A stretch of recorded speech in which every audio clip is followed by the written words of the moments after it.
Nós ouvimos com o coração, porque a palavra ela é semeada em nosso coração.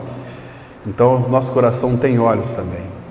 Então graças ao Senhor que nessa noite Ele possa então abrir os nossos olhos, abrir os nossos ouvidos, para que nós vejamos claramente, para que nós ouçamos a sua voz de uma maneira adequada, e que essa palavra, como nós tratamos domingo passado à noite, ela realmente seja retida em nosso coração, para que as nossas reuniões não se constituam, aliás, em apenas mais um estudo bíblico, mas que realmente essa palavra tenha operação. Ela só vai operar em nós se nós retermos a palavra. Nós vimos domingo passado o primeiro aspecto da coroa da justiça, que é nós retermos a palavra, guardarmos a fé, aferrar-se à palavra. Nós ouvimos a palavra, aquilo que o Pai revela ao nosso coração, nós devemos então orar por aquilo, pedindo luz, que o Espírito traga luz, revelação e entendimento espiritual, para que a gente possa então ver, não apenas a letra, mas o próprio Senhor. Então o nosso Senhor Ele está muito ansioso em falar conosco. Então a minha expectativa é de que Ele então possa falar aos corações dos irmãos, que o Senhor, pelo seu Espírito, na revelação da palavra, encontre corações receptíveis, aquele solo que é um solo preparado.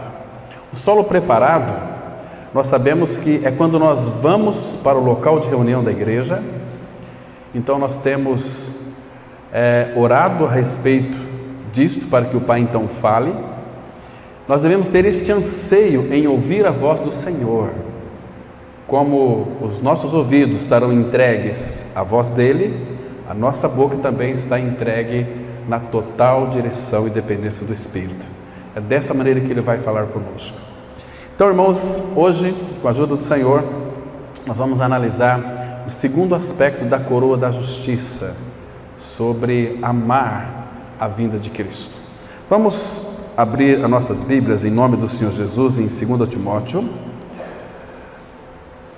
capítulo 4, vamos ler do 6 até o versículo 8. 2 Timóteo, capítulo 4, de 6 a 8. Depois nós vamos ter uma palavra de oração, buscando a direção do Espírito mais uma vez, para que Ele então fale conosco. Diz assim, 2 Timóteo 4, de 6 a 8.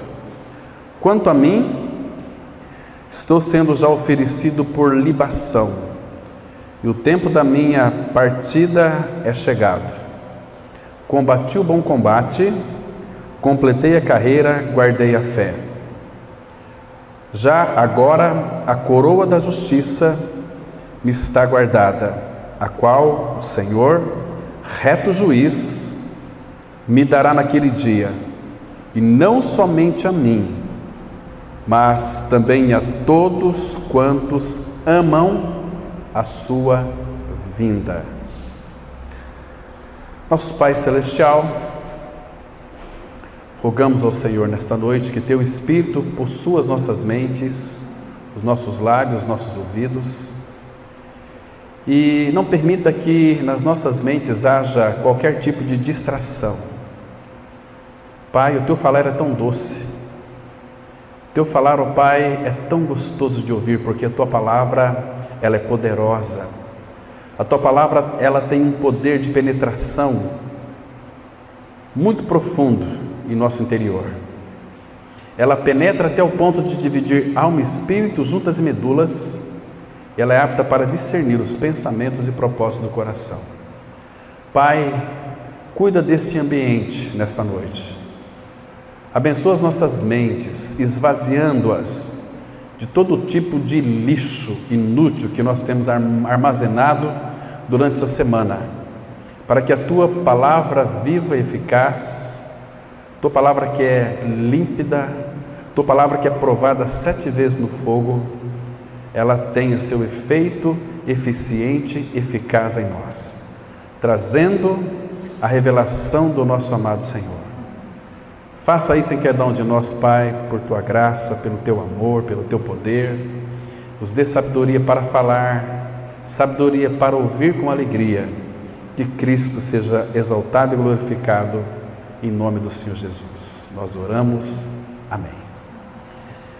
Queridos irmãos e irmãs, essa coroa da justiça, ela também é obtida para quem de fato é filho e filho de Deus. Creio que todos já têm uma convicção real do seu novo nascimento em Cristo, que todos foram remidos pelo Cordeiro. A obra na cruz, ela tem dois aspectos. O primeiro aspecto é de libertar-nos do pecado, porque na cruz o Cordeiro de Deus ali, ele realizou uma obra tão plena que removeu inteiramente de nós o pecado. Mas e os nossos pecados que nós cometemos anteriormente? A palavra fala que o sangue do Cordeiro, o precioso sangue de Cristo, ele nos purificou de todos os nossos pecados. Hebreus 1:3 vai mostrar que depois que Jesus realizou a purificação dos pecados, ele assentou-se à destra de Deus. Por que ele assentou? Porque a obra já foi concluída. Na cruz, antes dele morrer, ele deu aquele brado, João 19:34, está consumado. Tudo já foi feito, não tem mais nada para nós realizarmos naquilo que concerne a nossa salvação. Irmãos, a partir do nosso novo nascimento, há tantas promessas para os filhos de Deus em Cristo Jesus, tantas promessas. E hoje a gente vai ficar aqui um pouco impressionado. Vamos analisar um pouquinho a coroa da justiça, olhando um pouquinho para a vinda de Cristo. Nós vimos no domingo passado como reter a palavra, o que essa palavra, ela opera em nós quando nós retemos ela, nos aferramos a ela. Nós mostramos que a palavra, ela vai nos instruir, vai nos aconselhar, nos ensinar aquilo que é útil. Então a palavra de Deus, ela sempre vai ter uma operação em nós. Quando a palavra de Deus ela tem dois gumes, é uma adaga ali no grego, Hebreus 4:12, ali fala que a espada de dois gumes, mas ali no grego é uma adaga de dois gumes, aquela faca que o sumo sacerdote fazia para então abrir os animaizinhos, porque era feita uma perquirição preciosa na vida daqueles animaizinhos, daqueles animais. A família pecava, alguém pecava, levava o animalzinho, o sumo sacerdote, os sacerdotes analisavam aquele animalzinho. Se não tivesse nenhum defeito, então ele era recolhido, era sacrificado, e com aquela adaga, que é uma figura tão linda da palavra, abria aquele animalzinho e eles olhavam se as vísceras tinham algum defeito, alguma mancha, então era rejeitado. Tinha que ser um cordeiro de um ano perfeito para ser oferecido ao Senhor em holocausto. Mas graças ao Senhor que aquilo era uma figura daquele que haveria de vir. Cristo já veio, o nosso cordeiro foi imolado. Nosso cordeiro subiu ao Calvário e realizou ali uma obra plena de libertação do pecado. Por isso que a libertação que Jesus realizou no Calvário é uma libertação plena, onde o nosso pecado foi arrancado de nós, foi crucificado e foi morto. E nós analisamos no domingo passado que o velho homem, ele perdeu a sua vida. Que lindo, irmãos! Nós fomos libertos para vivermos uma vida em santidade, uma vida de adoração ao nosso amado Senhor.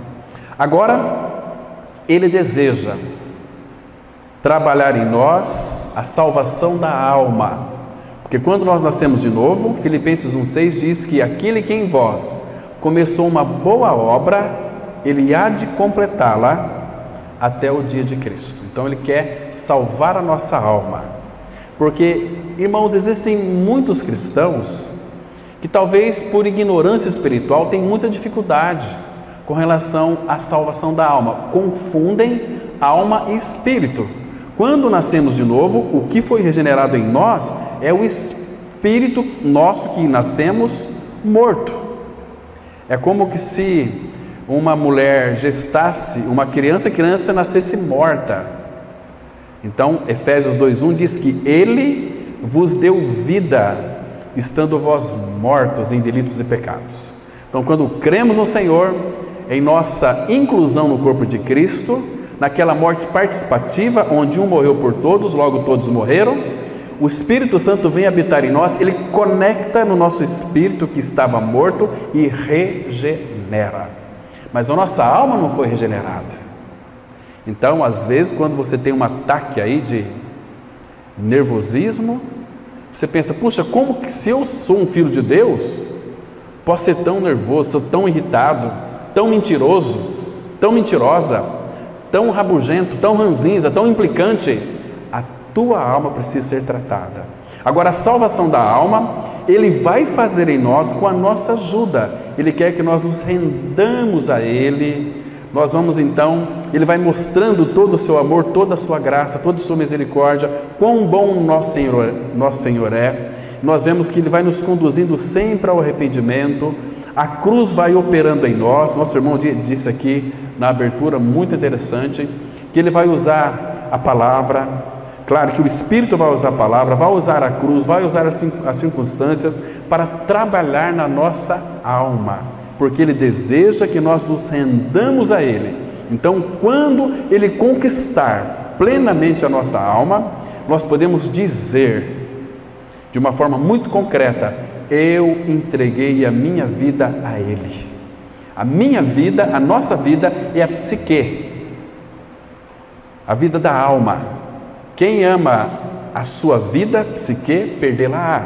Quem odeia a sua vida neste mundo, preservá-la para a vida eterna ou salvá-la. Então, por isso que Jesus disse: quem quiser vir após mim, a si mesmo se negue. Dia a dia toma a sua cruz e siga-me. Irmãos, o dia que nós entendermos e tivermos essa realidade espiritual, porque nós falamos muito bem isso, né? Temos que negar, mas nós nunca negamos, irmãos. Nós somos duros, nós temos uma cerviz que não se dobra ao Senhor. Nós somos dono da nossa própria vontade, é a alma, as faculdades da alma é vontade, é emoção, sentimento, é pensamento, uma série de coisas. Então, Ele deseja nos conquistar, para que então a nossa vida seja entregue totalmente às suas mãos. E quando nós temos a nossa alma tratada, Ele poderá operar em nós e nós responderemos a Ele. Nós não vamos envolver mais com coisas, a não ser com o Senhor. Eu fico muito triste, irmãos, falei pela manhã, eu vou aqui falar novamente, quando eu vejo cristãos levantando bandeiras amarelas do Brasil. Nós temos que revestir de Cristo. Este mundo está condenado, irmãos, este mundo está apodrecendo, este mundo está indo para o caos. O que está reinando neste mundo? Violência. Uma série de coisas, a gente vai ver aqui depois, no decorrer do estudo. Então, existem muitas pessoas que têm expectativas de que este mundo vai melhorar. Não vai.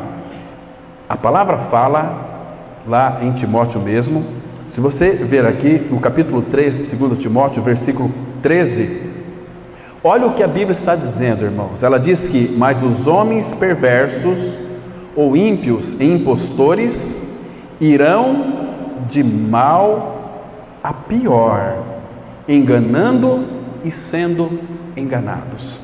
Então, irmãos, por favor, se você é filho de Deus em Cristo Jesus, não crie expectativas sobre este mundo. Quando nós criamos expectativas sobre este mundo vai nos satisfazer. Esse mundo vai trazer uma falsa paz, uma falsa esperança. Agora, crie expectativa sobre o teu amado Senhor. Ele não vai lhe decepcionar. E Ele deseja dar para mim e para você essa coroa da justiça. Porque se nós criarmos expectativas a respeito deste mundo, nós não iremos desejar que Cristo volte. E aqui, nesse texto que estamos considerando, versículo 8, Paulo diz que já agora a coroa da justiça me está guardada, a qual o Senhor, reto juiz, me dará naquele dia. E não somente a mim, mas também a todos quantos amam a sua vinda. Queridos e amados irmãos, aqui cabe uma pergunta muito necessária. Você ama a vinda de Cristo? Vamos pensar assim. Será que no nosso dia a dia nós estamos tendo um Maranata real e verdadeiro em nosso coração? Nós desejamos, nós ansiamos que Ele volte? Se de fato este não é o desejo nosso, porque nós somos a noiva do Cordeiro, a noiva que Ele purificou, que colocou a sua glória em nós, Ele mesmo habitando em nós. Se nós, como igreja do Senhor, não amarmos o nosso noivo, vamos falar aqui humanamente. Os casados, teve um tempo que você ficou noivo, você não almejava tanto este casamento, que ele se concretizasse, que ele se realizasse, para que você com a sua esposa, com o seu marido, vivessem os dois em união, um para o outro. Assim também é a vinda de Cristo, irmãos. Se nós não amarmos a sua vinda, significa que este mundo tem conquistado o nosso coração. Significa que nós não amamos o nosso amado Senhor. E Ele nos ama, irmãos. Eu vejo o Senhor da glória muito ansioso para vir buscar a sua igreja. Mas enquanto a igreja não tiver um Maranata, não como muitos falam, às vezes cantam uma canção, Maranata, vem Senhor Jesus, cantamos, mas talvez esta não seja a expressão do nosso coração, de que Ele volte para nos buscar, porque Ele só vai voltar para buscar a sua igreja quando encontrar na sua igreja homens e mulheres que o amem verdadeiramente. Você ama o Senhor? Pedro, ele escreveu assim: a quem não havendo visto, amais, não vendo agora, mas crendo. O cristianismo parece que é uma coisa muito esquisita. Nós amamos aquele que nós nunca vimos. Mas qual é o segredo de amar o Senhor então, se nós nunca vimos? Irmãos, o Senhor fala isso para nós de uma forma tão prática. Amai-vos uns aos outros. Amai-vos uns aos outros. Quando nós amamos uns aos outros, a palavra fala que o amor de Deus é em nós aperfeiçoado, e quando Ele voltar, nós não sairemos envergonhados da presença dEle. Porque Ele vai voltar para homens e mulheres que o amam. Então, essa é uma pergunta inquietante que temos que responder diante do Senhor no nosso coração. Nós amamos o Senhor? Nós amamos a sua vinda? Ou, em outras palavras, você está preparado para o casamento, para as bodas do Cordeiro? Que dia vai ser aquele, meus queridos irmãos? Então, a coroa da justiça, conforme nós lemos nesse texto aqui, ela está diretamente associada a guardar a fé e a amar a vinda de Cristo. Queridos irmãos, o Novo Testamento ele está recheado de textos que enfatizam o quanto, depois que o Senhor ele deu o seu dote para nós, Ele foi para uma terra distante preparar lugar para nós. Lembra daquele texto de João? Você pode acompanhar aí na sua Bíblia, Evangelho de João, capítulo 14, versículo 3. Irmãos, que texto maravilhoso! Isso aqui é coisa muito boa para a igreja do Senhor. Ele disse assim: o próprio Senhor Jesus está dizendo, e o que é interessante, ele disse aqui nos capítulos anteriores, capítulo 10, versículo 27, que as minhas ovelhas ouvem a minha voz, eu as conheço e elas me seguem. Será que o teu coração é conhecido do Senhor? Agora ele disse assim, olha, primeiro no 2 fala que na casa de meu pai há muitas moradas, e ele diz no versículo 3, e quando eu for e vos preparar lugar, voltarei e vos receberei para mim mesmo, para que onde eu estou estejais vós também. Queridos, ele disse que ele voltaria e receberia para ele mesmo. Então, eu louvo a Deus porque o apóstolo Paulo teve uma grande visão sobre esse versículo aqui. O apóstolo Paulo, sabendo daquilo que Cristo havia dito, porque Paulo foi um homem que pesquisou muitas coisas, conversou com Pedro, conversou com João, o apóstolo João que escreveu este evangelho aqui, e foi inteiramente inteirado de todas as coisas. Então, quando Paulo escreveu na sua primeira carta aos Tessalonicenses, referindo-se à vinda de Cristo, ele disse assim lá em 1 Tessalonicenses 4, versículo 17: e assim estaremos para sempre com o Senhor. Porque Jesus disse aqui: quando eu for e vos preparar lugar, voltarei e vos receberei para mim mesmo. E Paulo escreve assim: e assim estaremos para sempre com o Senhor. Queridos, hoje pela manhã nós colocamos um artigo muito interessante na capa do boletim, um artigo muito precioso sobre como sei se eu nasci de novo ou não. Então acho que vale a pena depois você dar uma relida ali, que é muito importante, porque, irmãos, não adianta nós querermos obter a coroa da justiça se nós não somos filhos, se nós nunca nascemos de novo, se nós nunca experimentamos a realidade espiritual da nossa co-crucificação com Cristo. Agora eu vou dizer algo muito interessante que Deus falou muito ao meu coração hoje à tarde, uma revelação tão linda. Eu quero compartilhar com vocês isto, referente à vinda de Cristo. Eu quero encantar os irmãos aqui, eu creio que o Espírito está nos dirigindo. Irmãos, a partir, guarde bem isso que eu vou lhe dizer para vocês, a partir da encarnação de Cristo, antes da encarnação de Cristo, a Trindade Santa vivia numa, vamos dizer assim, uma família comunitária, Pai, Filho e Espírito, os três Espíritos.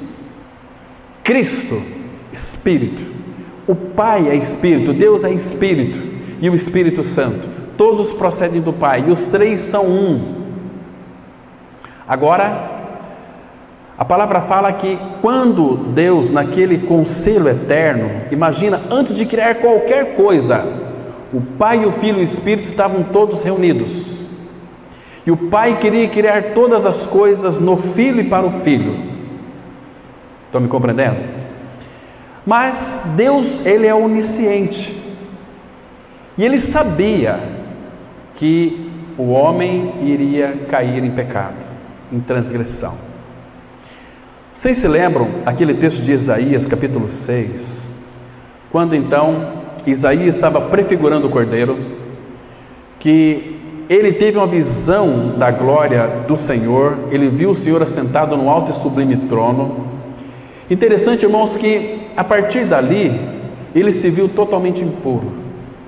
Então, o querubim foi lá, pegou uma brasa do altar, que fala da cruz, trouxe e tocou os lábios dele, a iniquidade dele foi tirada. E mais para baixo, ouve-se aquela voz: a quem enviarei? Essa era a voz do Pai: a quem enviarei? E quem há de ir por nós? Então o filho, porque amava tanto o Pai, voluntariamente ele disse o seguinte: eis-me aqui, envia-me a mim. Irmãos, agora preste atenção aqui num detalhe muito importante. Quando Cristo, na plenitude dos tempos, Ele se fez carne, vocês acham, o que vocês acham? Pense aí, que o céu era o mesmo céu? Quando Cristo se fez carne e habitou entre nós, o céu não é mais o mesmo. Por quê, irmãos? Porque quando Cristo, depois que Ele consumou toda a obra do Calvário, depois que Ele ascendeu ao céu, o que estava ali agora diante de Deus, o Pai que é Espírito? Tinha um ser humano chamado Jesus, carne e osso, sentado à destra do Pai. O céu não é mais o mesmo, irmão, porque o céu agora vai ser povoado por homens e mulheres com corpos glorificados, mas de carne e osso. Irmãos, isso aqui é tremendo. Então não se esqueça disso, irmãos. Comece a refletir nisso. Busque mais luz diante do Senhor. Então, isso, quando Cristo ascendeu ao céu, ali o céu foi totalmente mudado, porque agora tem um homem assentado na glória, porque nunca havia diante de Deus, do trono da graça, um ser humano com corpo glorificado. Jesus, ele é o primogênito dos mortos, que ascendeu. Então o céu hoje é um céu diferente. Tem um homem lá, irmãos, graças ao Senhor pela obra consumada do Calvário, porque por causa de Cristo que ascendeu, o último Adão, ele poderia ter falhado, ele era o último Adão, mas ele não falhou. Então por causa de Cristo, eu e você que cremos em Cristo, poderemos ascender com o nosso amado Senhor também, porque nós vamos para lá, porque está escrito, queridos irmãos. Mas nós podemos ver isso aqui em dois textos tão maravilhosos. Vocês se lembram quando Cristo ele foi ressuscitado dentre os mortos? Quantos dias ele ficou na face da terra? 40 dias. Depois de 40 dias, Atos capítulo 1, versículo 9, olha que interessante aqui, irmãos. Depois que ele então mostrou para os discípulos que para eles ir para Jerusalém, que eles receberiam poder ao descer sobre eles o Espírito Santo, porque Jesus disse que não os deixaria órfãos, mas voltaria para eles. Muito interessante. Aí no versículo 9, Atos 1:9 diz assim: ditas essas palavras, foi Jesus. Irmãos, aqui o Espírito Santo, ele não coloca palavras a esmos. Nunca, nenhuma palavra. O Senhor diz que nenhum tio ou jota, um pingo vai cair da lei. Então, por que ele colocou Jesus aqui? Por que ele não colocou Jesus Cristo? Por que ele colocou Jesus? Quem é Jesus, irmãos? É o homem, 100% homem, um homem perfeito que não tinha pecado, mas ele tomou sobre si o meu e o seu pecado. Aquele que não conheceu o pecado, Deus o fez pecado por nós, para que nele fôssemos feitos justiça de Deus. Então, olha aqui, irmãos, que lindo. Ditas essas palavras, foi Jesus, carne e osso. Jesus, o homem, foi Jesus elevado às alturas à vista deles. Eles viam, eles não estavam vendo um espírito, estavam vendo Jesus subindo, voltando para o lugar de onde ele saiu. Mas agora ele tinha ganhado uma natureza humana. Então aqui o homem Jesus estava sendo ascendido à vista deles, e uma nuvem os encobriu dos seus olhos. Mas, queridos irmãos, até aqui nós não temos mais como vermos, mas como Jesus ascendeu, como foi a chegada dele lá na glória? A Bíblia diz também. Abra comigo, por favor, em Daniel. Vamos ver aqui o capítulo 7. Daniel, capítulo 7. Vamos ler alguns versículos desse capítulo aqui, irmãos, para ver Jesus chegando lá na glória, né? Diz assim, versículo 13, a visão de Daniel aqui. Olha o que ele viu, irmãos, que privilégio. Graças ao Senhor que Daniel tinha um espírito excelente. Então, o Pai o revelou para ele. Revelou, porque ele está falando da sua visão. Versículo 9, Daniel 7:9 fala: continuei olhando até que foram postos uns tronos, e o ancião de dias, esse aqui é o Pai, é Deus o Pai, se assentou. A sua veste era branca como a neve, e os cabelos da cabeça como pura lã, e o seu trono era chamas de fogo, e suas rodas eram fogo ardente. Agora, presta atenção à sequência da visão. Versículo 13: eu estava olhando nas minhas visões de noite, e eis que vinha. Aqui não está falando da volta de Cristo para buscar a sua igreja ainda. Eis que vinha, ele estava vindo, estava sendo ascendido. Eis que vinha com as nuvens do céu, como o Filho do Homem, referindo-se a Jesus. estava vindo e dirigiu-se ao ancião de dias, a Deus Pai, e o fizeram chegar até ele. Agora, veja o que o filho recebeu, irmãos, das mãos do Pai. Versículo 14: foi-lhe dado para o Filho, para o Senhor Jesus, domínio e glória e reino, para que os povos, nações e homens de todas as línguas o servissem. O seu domínio é domínio eterno, que não passará, e o seu reino jamais será destruído. Irmãos, depois você confere na sua Bíblia, lá em Lucas 17, versículo 20 e 21, falando sobre o reino, que ele não vem com visível aparência. Hoje nós recebemos esse reino pela fé. Se alguém disser, o reino está lá, está acolá, não acreditem, porque o reino de Deus está dentro de vós, uma vez que temos Cristo. Cristo é o reino. O rei, onde está o rei? Jesus, está o seu reino, é todo o seu domínio, todo o seu governo, ele habitando em nós. Irmãos, eu fico tão triste quando eu vejo alguns cristãos que não são governados por Cristo, são governados por suas próprias vontades. Irmãos, não adianta você conhecer o Evangelho, se não há uma prática deste Evangelho, você vai perecer eternamente. Conhecer a verdade não leva ninguém para o céu. Eu conheço o Evangelho, eu sei o que é Evangelho. A pergunta é, você tem uma experiência com este Evangelho da graça?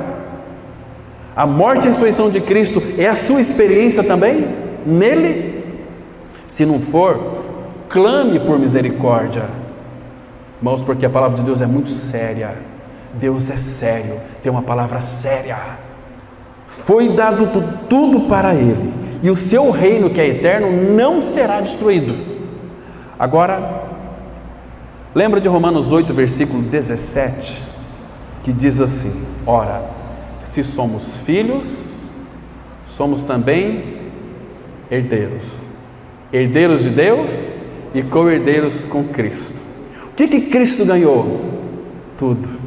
Mas tudo que ele ganhou, ele repartiu conosco. Tudo que ele é, ele se deu por nós. Deus amou o mundo de tal maneira que deu o seu Filho, o Todo-Poderoso. Um filho, Isaías 9,6, um filho se nos deu. Foi para nós o reino, toda a realidade espiritual. Agora, olha aqui no versículo 27 do capítulo 7 mesmo. Olha só, irmãos, tudo que recebemos foi dado. Tudo que o Cristo recebeu foi dado para a sua igreja. Ele diz assim: o reino e o domínio e a majestade dos reinos debaixo de todo o céu serão dados ao povo dos santos do Altíssimo. O seu reino será reino eterno, e todos os domínios o servirão e lhe obedecerão. Irmãos, que coisa linda! Você acha que você merece isso, irmão? Claro que não, nós não merecemos, mas ele quis conceder a nós gratuitamente. Basta nós crermos. A palavra crer significa estar unido a Cristo. Querido irmão, o céu não é mais o mesmo céu. Agora é um céu diferente, porque já tem um ser humano lá, 100% homem, Jesus, e 100% Deus, Cristo. Jesus Cristo. Por que Jesus Cristo? Porque ele tem uma natureza, ele tinha uma natureza divina. Quando ele se fez carne, ele não perdeu, ele não deixou de ser Deus, mas ele ganhou uma natureza humana. Nós éramos diferentes, nós tínhamos uma natureza humana pecadora. Ele veio, crucificou o nosso velho homem lá na cruz do Calvário, no corpo de Cristo, e nos deu a sua vida pela ressurreição. Ganhamos a natureza divina e temos a humana também. Então nós somos parecidos com o nosso amado Senhor. Percebe, irmãos? Isso é tão precioso, é tão maravilhoso para nós. Agora, um outro texto que vai mostrar claramente que Jesus ele fez esse caminho, abra em Hebreus, capítulo 6. São textos, irmãos, tão maravilhosos que deve fazer com que o nosso coração se alegre, que o nosso coração dê pulo de alegria, que o nosso coração possa ser acelerado cada vez mais de uma alegria que não tem fim. diz assim, eu vou ler a partir do versículo Hebreus 6, verso 18. Presta atenção aqui, irmão. Presta atenção. Hebreus 6, 18. Para quê? Mediante duas coisas imutáveis, nas quais é impossível que Deus minta. Forte alento tenhamos nós, que já corremos para o refúgio, a fim de lançar mão da esperança proposta, a qual temos por âncora da alma, segura e firme, que penetra além do véu. Além do véu aqui é a presença do Pai. Onde, quem que aparece aí? Que nome que é esse aqui? Jesus. Por que Jesus? Se refere ao Jesus homem, carne e osso. Onde Jesus como precursor. O que é precursor? Quem faz o caminho primeiro.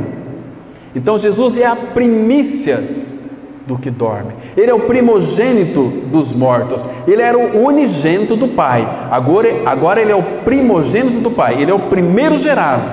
Então nós também somos, a partir de Cristo, os outros gerados pelo próprio Senhor. Onde Jesus, como precursor, entrou por nós, tendo se tornado sumo sacerdote para sempre, segundo a ordem de Melquisedeque. Queridos irmãos, pode ter certeza disso, o céu não é o mesmo.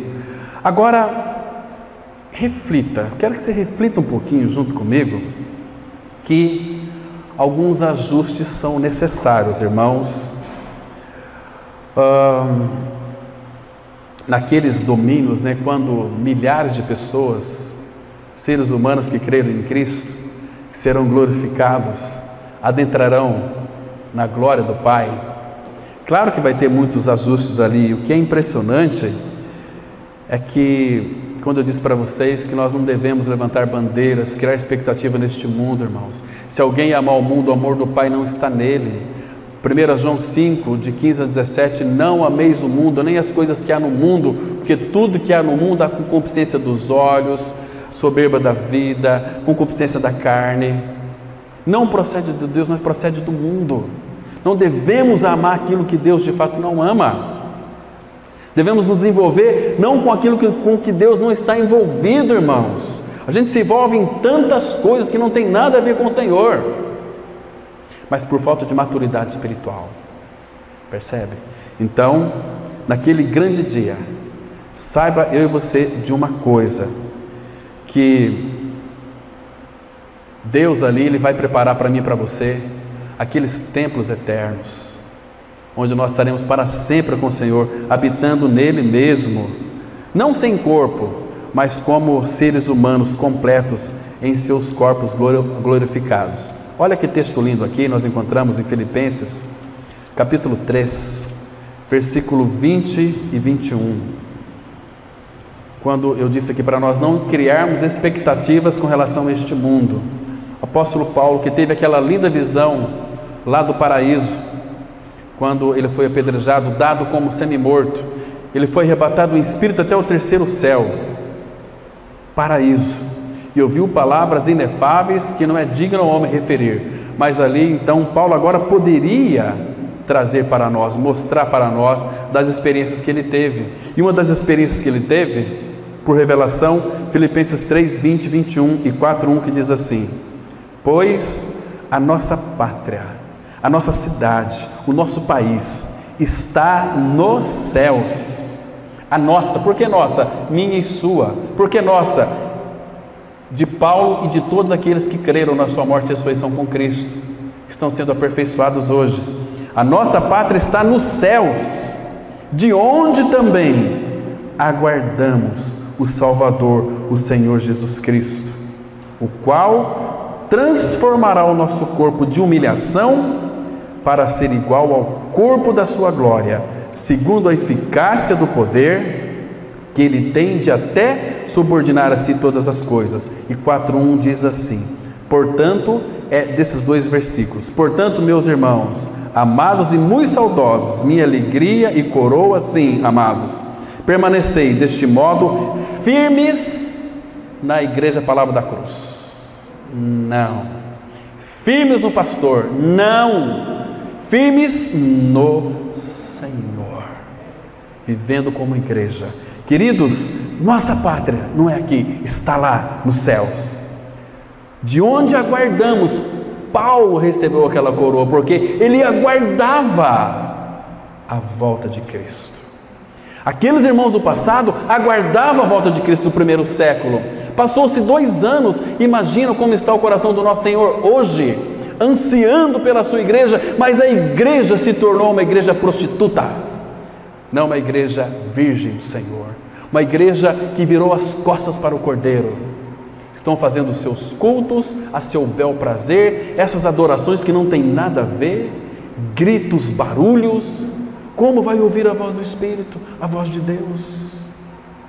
A agitação é só da alma, irmãos. Misericórdia. Então, olha aqui, quer saber se você vai estar lá, corpo e osso, carne e osso? Versículo 21, o qual transformará o nosso corpo de humilhação ou de corrupção, para ser igual ao corpo da sua glória. Não que você vai ter um corpo igual ao corpo de Jesus, no sentido que de glorificados, nossos corpos serão glorificados, então nós poderemos contemplar o Cordeiro, poderemos contemplar o Pai e não seremos consumidos. Essa é a ideia aqui, corpo glorificado. Porque se nós, hoje aqui, todos nós, se o Pai aparecesse para nós aqui, todos nós seríamos consumidos, porque nós habitamos ainda dentro de um vaso corruptível. Estão me entendendo, irmãos? Queria dizer, eu não sei você, irmãos, mas quando Deus, na ilha de Pátimos, trouxe aquela revelação para o apóstolo João, com 90 anos de idade, irmãos, João, ele teve visões das coisas que em breve iriam acontecer. Ele disse isso no comecinho do seu Apocalipse ali, da revelação de Jesus Cristo. Apocalipse significa revelação, revelação de Jesus Cristo, né? Que Deus deu ao seu servo, referindo-se às coisas que em breve iriam acontecer. E o que é interessante, irmãos, eu não sei se você já se viu como João, porque João teve toda a visão, toda a revelação, e ele escreveu para nós.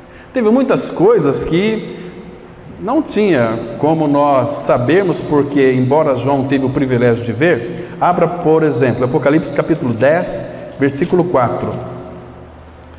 Diz assim, então, isso aqui, João estava vendo tudo e ouvindo tudo lá na glória. Isso são coisas que irão acontecer. Então, olha aqui o que o João viu e ouviu, no versículo 10, versículo 4. Logo que falaram os 7 trovões, irmãos, o que os 7 trovões falaram? Ele continua aqui, e eu ia escrever, João iria escrever para nós, mas imagina se João escreve a fala dos 7 trovões. Tem muitos crentes brigando aí por predestinação, por eleição, por uma série de coisas que não leva a nada. Então eu ia escrever, mas ouvi uma voz do céu dizendo, guarda em segredo as coisas que os 7 trovões falaram e não as escrevas. Por que não as escrevas? Porque não era útil para nós. Agora, capítulo 7 de Apocalipse, aqui está nós. Eu não sei se você se viu aqui, irmãos, mas se você não se viu aqui, você nunca vai estar aqui. Apocalipse capítulo 7, versículo 9 e 10. Olha a visão que João teve. João, se você é nascido de novo, se você é filho de Deus, João também te contemplou aqui, a mim e a você, né? Ele disse assim, Apocalipse 7, 9, depois destas coisas vi. O que João viu? E eis grande multidão que ninguém podia enumerar, de todas as nações, tribos, povos e línguas, em pé diante do trono e diante do Cordeiro, vestidos de vestiduras brancas com palmas na mão. Irmão, para pensar. Você vai estar em pé diante do Cordeiro? Sim ou não? Você tem convicção, irmão? Ou não tem convicção? Isso em breve vai acontecer. Nós somos filhos de Deus em Cristo. Esta é a nossa alegria, poder voltar para a casa de papai, eternos. Irmãos, Isso aqui me traz uma grande admiração. Em pé diante do trono e diante do Cordeiro, vestidos de vestiduras brancas, com palmas na mão, e clamavam em grande voz, dizendo: ao nosso Deus, que se assenta no trono, e ao Cordeiro pertence a salvação. Irmãos, infelizmente, eu tenho que falar aqui, estamos vivendo uma época, como disse o irmão, a pior geração de cristãos. Nunca vi cristãos tão covardes como essa geração de cristãos. Tem medo daquilo que Deus enviou, esse vírus que todo mundo tem. Irmão, você tem medo desse vírus? Se foi anunciado pelo Senhor que os princípios das dores haveria terremotos, epidemias, uma série de coisas, tem gente que nem sai de casa, né? Mas frequento aí academias, frequento o mercado, mas reunião da igreja não. Por quê? Porque Satanás amarrou a pessoa para ela não ir, porque estão nas garras do diabo, fazendo a vontade do diabo e não a vontade do Pai, porque Deus quer que a igreja vive reunida como um povo do Senhor. Não, então, como dissemos hoje pela manhã, lá na glória no céu, esse aqui é os glorificados, mas vai ter num cantinho lá aqueles que não querem se reunir com os outros, ficam isolados. Irmão, se você não tem prazer hoje na reunião da igreja, esqueça. Se você for para a glória, lá você se sentirá um peixe fora d'água. Porque, ó quão bom e quão suave é viver unidos os irmãos. Efésios 4:3, esforçando-vos diligentemente por preservar a unidade do Espírito no vínculo da paz. Nós temos muito crentes cabeça oca de minhoca, cabeça dura, é uma chatice só, a gente não consegue enxergar Cristo neles. Que tristeza é isso, irmãos, que tristeza é isso, mas graças ao Senhor, aqui o Senhor deu a João a visão dos glorificados, isso faz toda a diferença, irmãos. Olha só o versículo 11 aqui, que interessante também. Todos os anjos estavam de pé, rodeando o trono, os anciãos, aqui os maduros, e os 4 seres viventes, e ante o trono se prostravam sobre o seu rosto e adoravam a Deus, dizendo: amém. O louvor e a glória, e a sabedoria e as ações de graças, e a honra e o poder e a força sejam ao nosso Deus pelos séculos dos séculos. Amém. É uma coisa que não se acaba mais. Agora, irmãos, nesse local aqui, a Bíblia diz que a plenitude de alegria, alegria que nós já podemos experimentar hoje, e à sua direita delícias perpetuamente. Irmãos, vai ser um lugar, não é nem maravilhoso, não tem palavras para expressar, são palavras inefáveis. Como é que você pode dizer aquilo que é indizível? Não tem possibilidade, não tem como nós expressarmos isso com palavras da intelectualidade humana. É muito além da nossa capacidade, percebe? Então é muito precioso. Por isso que a coroa da justiça, ela está relacionada a amar a vinda do nosso amado Senhor. Você ama? Você deseja que Ele volte, irmãos? Que Cristo volte? Seja sincero no seu coração. Você deseja que Cristo volte mesmo? 1 Coríntios 16:22, Paulo escreveu assim: se alguém não ama o Senhor, seja maldito, o anátema. Maranata. Por que tem a palavra maranata ali? Se alguém não ama o Senhor, seja maldito, vai para o inferno. Mas, por outro lado, se alguém ama o Senhor, maranata. O que significa maranata? Ora vem Senhor Jesus. Em Cântico, capítulo 8, versículo 14, a noiva, figura da igreja, ela disse assim: vem depressa, ó amado meu, vem depressa, eu te amo, vem depressa. Quem a gente ama, a gente quer que venha depressa. Está me compreendendo? Isso é tão maravilhoso para nós. Então, eu vou citar para vocês aqui mais um texto, aqui em Apocalipse mesmo, capítulo 22, para que você comece a desejar a volta de Cristo, para receber a coroa da vida. Capítulo 22 de Apocalipse. Olha só, se isso aqui não estimula você a desejar a volta de Cristo, Se não estimular, meu irmão, você tem que avaliar a tua salvação. Se você é filho de Deus, é filho do diabo. Não pode ficar em cima do muro. Diz assim, Apocalipse 22, versículo 3 e 4. Presta atenção, irmãos, que coisa linda. Diz assim a palavra, de 3 até o 5. É lá na glória. Nunca mais haverá qualquer maldição. Nela estará o trono de Deus e do Cordeiro. Os seus servos o servirão. Olha que lindo versículo 4, irmãos. Tudo aquilo que nós contemplamos hoje é pela fé. Agora aqui, versículo 4 diz assim: contemplarão a sua face, contemplarão o seu rosto, e na sua fronte está o nome dele. Que lindo, irmão. O Senhor nos ama tanto, tanto que Ele nos tem gravado em suas mãos. Na fronte está o nosso nome. Presta atenção. Então já não haverá noite, nem precisam eles de luz de candeia, nem da luz do sol, porque o Senhor Deus brilhará sobre eles e reinarão pelos séculos dos séculos, para todo sempre. Você entende isso? Será que isso aqui não faz a gente desejar a volta de Cristo, irmãos? Nós estamos muito agarrados a este mundo. Se a obra da cruz for realidade na sua vida, você vai entender aquele texto de Gálatas 1,4, que Jesus Cristo morreu na cruz para nos desarraigar deste mundo perverso. Este mundo é perverso, portanto não crie expectativas sobre este mundo.